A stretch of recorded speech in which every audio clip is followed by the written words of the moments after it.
Are you a chiropractor with a struggling practice, having a hard time finding and keeping patients? Is your staff falling short of expectations? I'm Dr. Scott Sawyer, and DC Trainings has the answers that you need. So tune in now and find out how. Hello, everybody. I'm Dr. Scott Sawyer. Welcome to DC Trainings. Today, we're going to continue through Module 4, which is financial arrangements. And we are on week 7, which is the ROF completion, meaning that we're wrapping up the report of findings. Now, I want to direct your attention to your binder, your DC Trainings binder, and make sure that you have that handy, because I'll show you today some of the important forms in your binder that pertain to completing the report of findings process. And essentially what this does is it completes the file for your patient so that moving forward, everything's all set up to go. And this then sets the stage for ongoing chiropractic care for as long as your patient stays with you. So let's jump right in and talk about what does it take to complete the report of findings. And for this, I want to share my screen. So there we go. And this way you can follow along with me. There we go, right there. Okay, so as you can see on your screen, this is week 7. So we're coming up to the end of Module 4 already. And I would just ask you this, because for many of us, our appointment schedule probably could be managed more effectively. Like there's appointments for patients that aren't coming in, maybe they've left. There's appointments that are for patients who come in at different times. So these are things that we want to cover now at the end of the report of findings to build an efficient schedule. So today we're going to talk about effective systems to keep that appointment schedule of yours as efficient as possible and really set the stage for lifetime care for your patients when they come in. So let's go through this and show you how it works. I want to just remind you on the website, which I'll show you the forms in just a minute, but there's a video called the ROF completion demo. And in that video, you can see the flow of what I'm going through and see more of a real life situation and scenario. So that'll help you for training purposes. I recommend that you watch that video. Now, moving along though, because where we left off was that I adjusted the patient. I went through my unique qualities. I prepared the spouse. I went through what to expect with their adjustments. And then I walked them up to the front desk to do sort of a handoff and leave the patient with my CA at the front desk to do the ROF completion.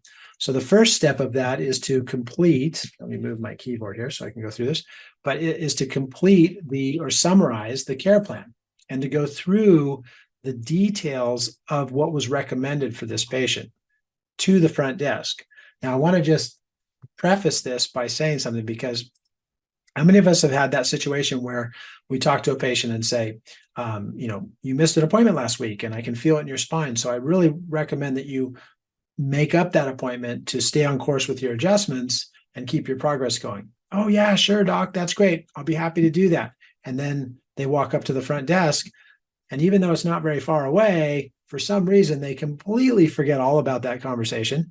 And they walk up to the front desk and they go, thanks, bye, and they walk out, right? So they're ultimately their progress is compromised, right, in that situation.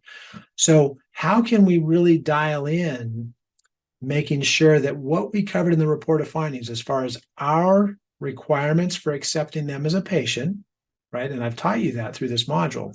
It's the doctor's requirements for accepting the patient that ensures follow through and retention and best results, not the other way around. We're not begging the patient to be our patient. We're saying, in order for you to be my patient, this is what you're going to need to do to get the best results.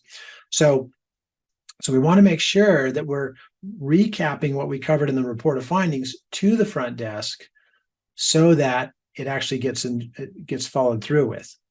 So I'll go back to my example. Let's say you're talking to the patient about making up a missed appointment, and they say, yeah, doc, sure, I'll make up that missed appointment. And you actually walk them up to the front desk and you say to your front desk CA, I was just talking to the patient and he's going to make up that missed appointment, so please reschedule it for him. Now the chances of that rescheduling happening just went way up, right? So that's the scenario that we're looking to accomplish so that there's better follow through. So let me show you how that works on our screen.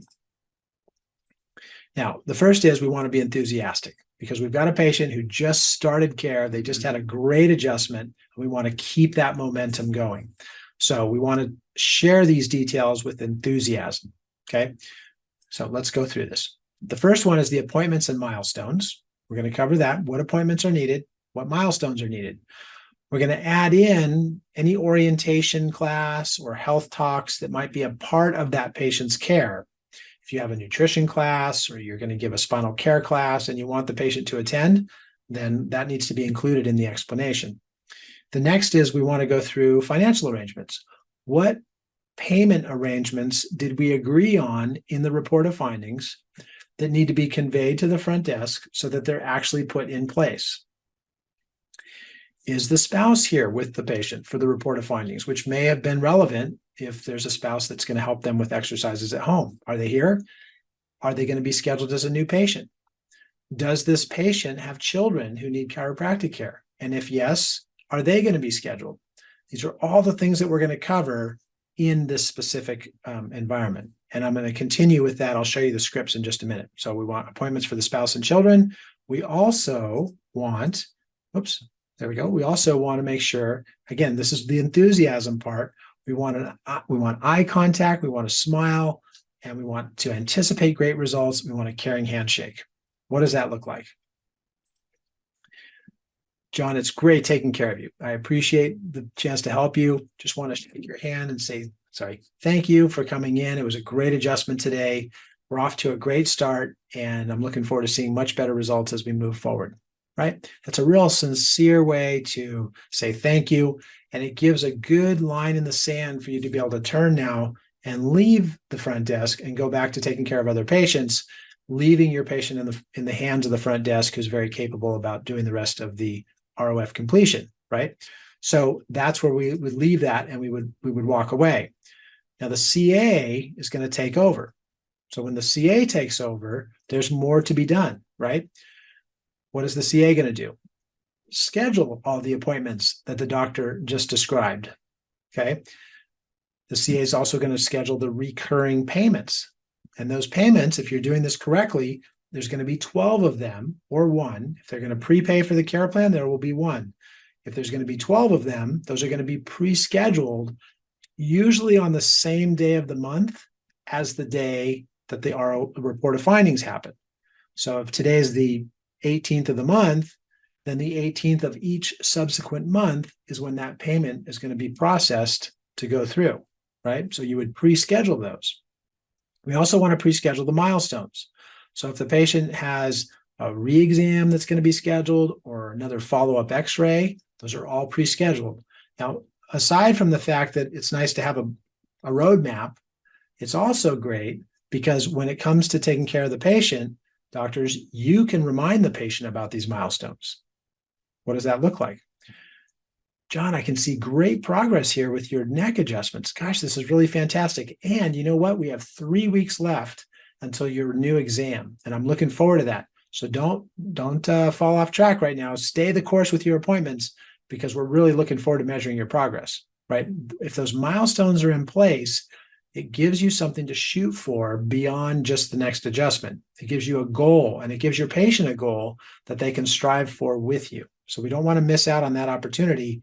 And those are going to be pre-scheduled so that the doctor knows when they are and the patient knows when they are, and everybody's on the same page. We're also going to complete the file, which I'll show you that in just a moment, and get all the documents signed. And then lastly, we'll provide a gift bag.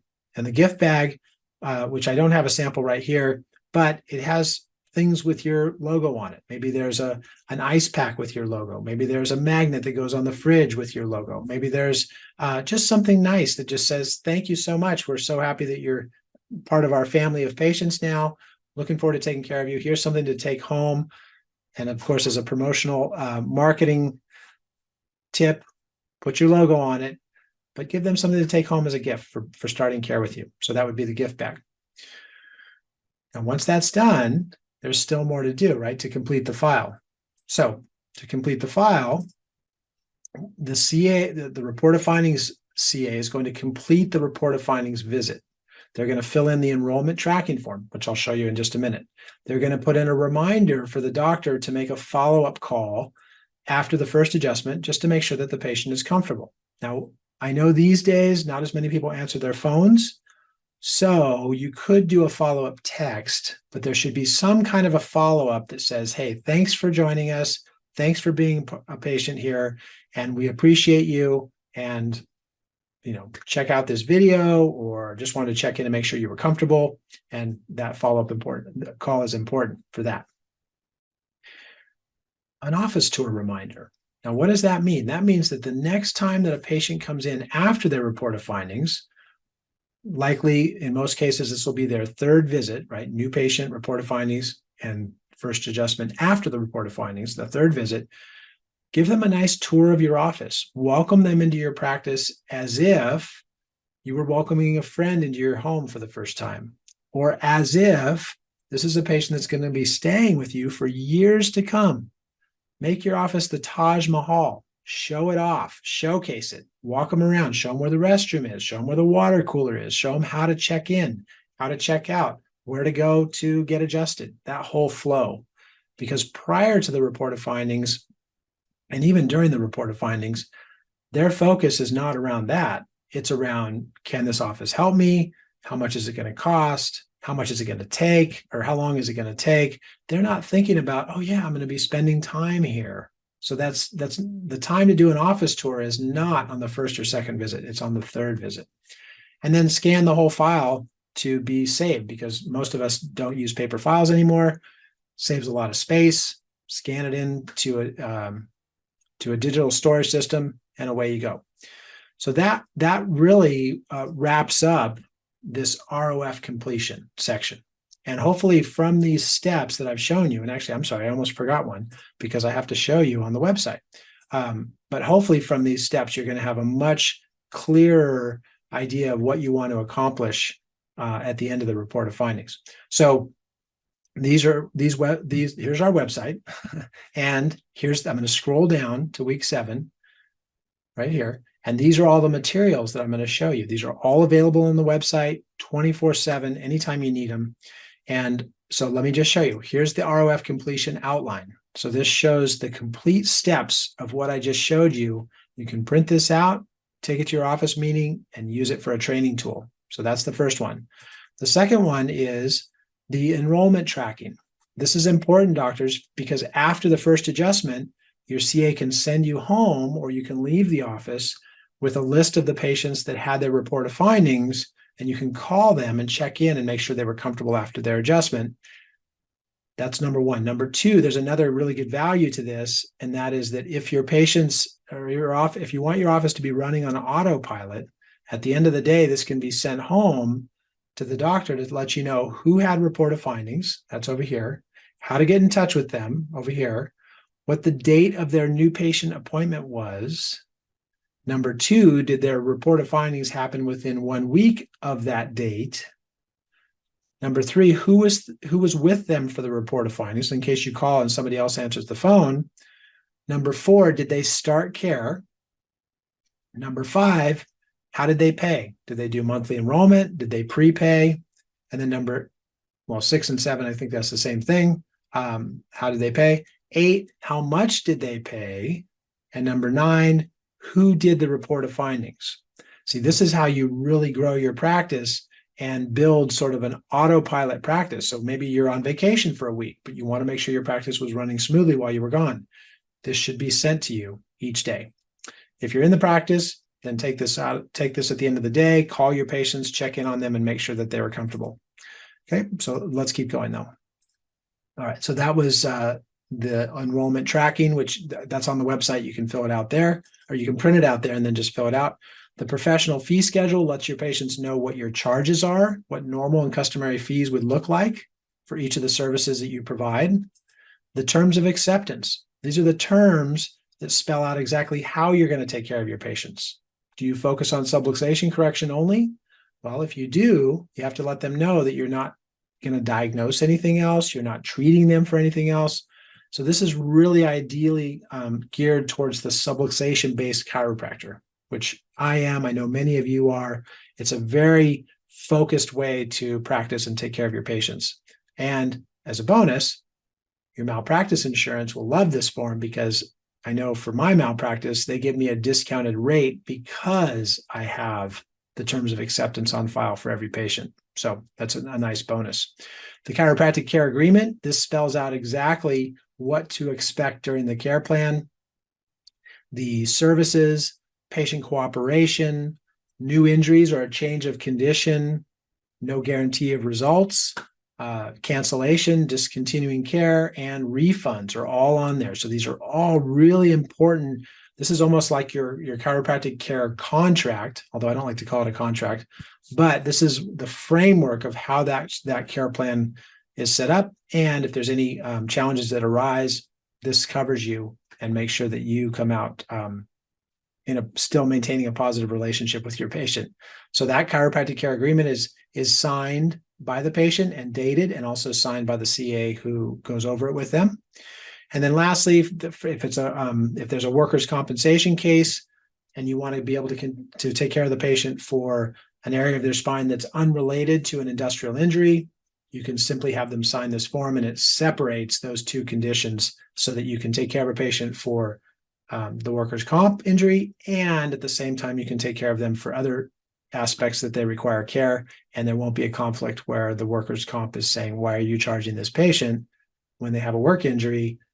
Well, I'm seeing them for something else. Okay, so that's something to have on file. So those are all there for you, and that's in the ROF completion. And with that, that brings us to a conclusion on week 7 for module 4. So thank you for joining, and I will look forward to seeing you soon. In the meantime, if you have any questions, just email us, dctrainings@gmail.com, or you can join a webinar and we'll answer your questions live. Anyways, thanks again. It's great to be with you, and I'll talk to you soon.